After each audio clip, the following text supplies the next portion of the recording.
Halo semuanya, hari ini saya akan ceritakan kalian tentang sebuah film.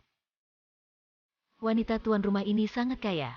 Hingga waktu bangun disiapkan, semua dibantu pembantu. Meskipun bukan orang dewasa tapi juga bukan anak kecil lagi. Ceritanya begini, si putri ini sejak tidur sampai bangun. Selalu ada banyak pembantu di samping. Dengan pelan mengangkatnya, membantunya mandi, ganti pakaian. Bantu dia merias, pakai seragam. Tapi dia masih dalam kondisi mengantuk. 10 orang melayani seorang putri. Merasa hidupan ini sudah mencapai tingkat kebahagiaan tertinggi. Sampai ketika naik mobil. Si putri ini terbangun karena ingat hari ini harus mengumpul laporan. Kepala nelayan katakan pada putri, semuanya sudah disiapkan. Putra ini juga seorang yang kaya. Dia juga ada sepupu penjaga di sekitar.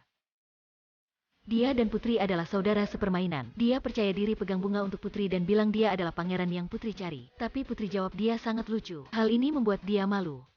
Keluarga putri tak kurang uang, kasih sayang sebenarnya tidak untuk putra kaya. Saat siswi sedang menonton sepak bola, putri dengan cepat tertarik pada seorang laki-laki miskin karena tampan. Putri pakai teropong tak jelas langsung ke lapangan sepak bola. Hasilnya tabrakan bola dan terjatuh. Pada waktu itu putri dibantu oleh laki-laki miskin. Melihatnya sang putri yakin dia adalah pangeran yang dia cari. Dalam hari ulang tahun, para pembantu membantunya siapkan manisan. Dan ada gaun pernikahan. Orang tuanya memilih calon suami untuknya. Etika intelektual, kecantikan fisik dan kecantikan sangatlah sempurna. Tapi dalam hati putri hanya ada si miskin itu, jadi mulai marah. Setelah itu dia baru menemukan, yang dipilih orang tuanya adalah si miskin. Akhirnya mimpi putri menikah dengan pangerannya sudah terwujudkan.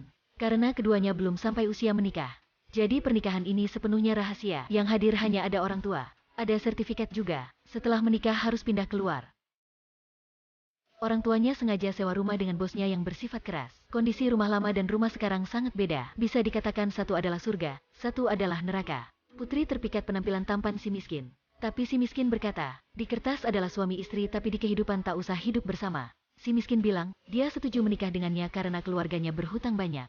Sampai tak cukup biaya. Putri jawab itulah pilihannya. Kali pertama ketemu dia sudah suka si miskin. Bagi si miskin, si istri ini sangat dangkal. Meskipun miskin, tapi di mata si miskin sangat putri ini sangat aneh.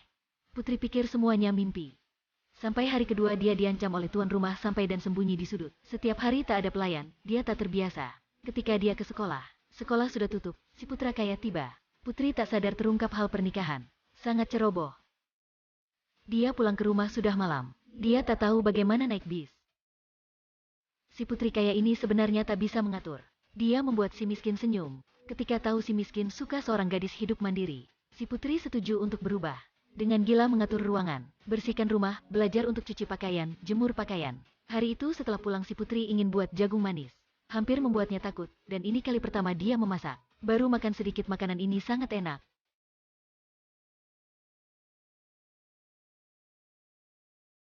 Setelah itu menemukan si putri beli makanan ini dengan harga 350 juta. Habis uang dia hanya telpon orang tua. Si miskin cepat membungkuk minta maaf pada orang tua. Ketika buat masalah harus minta maaf dengan baik. Bagi orang tua juga harus begitu. Putri berjanji pada orang tua, dia tak akan minta uang lagi. Orang tua sangat terkejut karena ini kali pertama dia begitu. Waktu kembali rumah sewa si putri tak perlu dijemput oleh mobil. Akan naik bis untuk kembali. Dia tak ingin boros uang, semuanya sangat terkejut. Waktu itu orang di dapur cepat berlutut. Karena setiap hari mereka memberi putri makan yang mewah. Membuatnya berkebiasaan buruk. Baru bilang selesai, orang dapur ingin balas dosa berniat tusuk diri. Putri langsung membungkuk minta maaf, karena buat masalah. Dia meminta maaf atas sifat jeleknya. Selama 16 tahun kali pertama ucapkan maaf. Membuat orang tua memeluk si miskin. Koki-koki menangis. Semuanya sangat senang. Karena mengingatkan si putri pertama kali ucapkan maaf semuanya berpesta. Si putri pertama kali naik bis tak tahu cara pegang. Siap terjatuh. Untungnya dipegang oleh si miskin. Kali pertama pegang tangan membuat putri bahagia. Dalam sekolah karena si miskin sangat tampan. Jadi banyak siswi bawa nasi untuknya. Si putri langsung memukul meja dan berdiri. Ada seorang siswi rambut panjang suka si miskin. Setelah ke rumah putri tanya siswi rambut panjang itu siapa. Dalam momen marah sudah melempar semua piring. Hal ini membuat si miskin sangat marah. Dia ingat setiap kali ibunya marah juga melembar piring. Suatu hari siswi rambut panjang itu dan putri bertemu.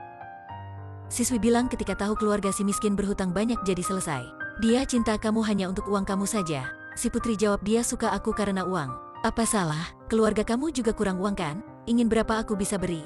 Siswi rambut panjang ditanya sampai kehabisan kata, kayak ditusuk 2 panah. Dia bilang, dia selain tampan tak apa. Kamu masih muda kenapa harus begitu?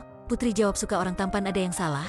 Lihat dia aku sudah bahagia ya. Lihat dia aku sudah tahu itulah pangeran hidupku. Dia cinta uangku. Aku cinta penampilan tampannya, itu sudah adil. Setelah percakapan ini siswi rambut panjang gagal. Si miskin dengar percakapan itu. Sudah ada merasa baik sama si putri. Malam hari membantu putri keringkan rambut, tidak diabaikan. Setelah itu si miskin mulai mengajar putri. Diajari oleh orang yang disukai, putri berusaha. Kali pertama di perpustakaan. Guru pertama kali melihatnya membuat PR sudah mengejutkan. Putri pertama kali angkat tangan. Guru sok kedua kalinya. Putra kaya pikir mungkin putri sudah sakit.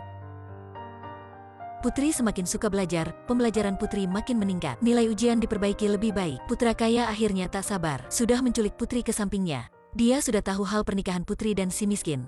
Mengancam jika tidak cerai akan dilaporkan ke sekolah. Putra kaya katakan kepada si miskin, kamu tak punya pangeran yang putri suka. Kamu dasarnya tak bisa, dan aku bisa menyediakan semua yang diinginkannya. Poin lemah si miskin terungkap. Sebenarnya dia tak bisa kasih si putri apapun. Si miskin keluar bermain dengan si putri, duduk di pantai dan berbicara pada si putri. Sebenarnya dia hidup dengan keluarga.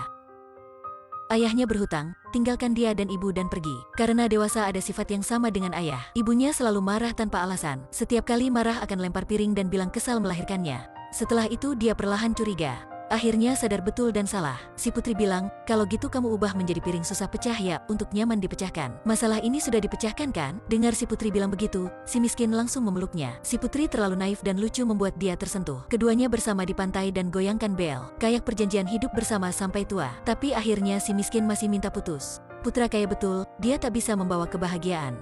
Melihat surat cerai, putri menangis semalaman dalam kamar. Putra kaya akhirnya ada peluang pakaikan mahkota untuk putri. Kedua putra dan putri berdansa bersama. Mereka baru dikatakan sepasang jodoh. Tapi putri tidak setuju lamaran putra kaya. Kepala pelayan mencari si miskin. Berikan buku yang putri paling suka untuk si miskin. Akhir cerita ini sudah tulis. Setelah pangeran dan putri menikah, meskipun miskin atau kaya, sakit atau sehat, keduanya selalu bersama. Siap berbagi, itulah kebahagiaan terbesar. Si miskin mengerti dan lari kencang. Dia berkata pada putra kaya, dia akan pakai semua hidupannya untuk kebahagiaan si putri dan tak menyerah. Meskipun melawan dunia, dia akan membawa putri kembali dengannya. Hanya perlu putri di samping, dia tak takut. Putra kaya juga setujui pilihan keduanya. Karena yang putri suka bukan dia. Akhirnya film, Di Bawah Senja Indah. Si miskin ucapkan cinta putri. Kali ini dia cinta sejati putri.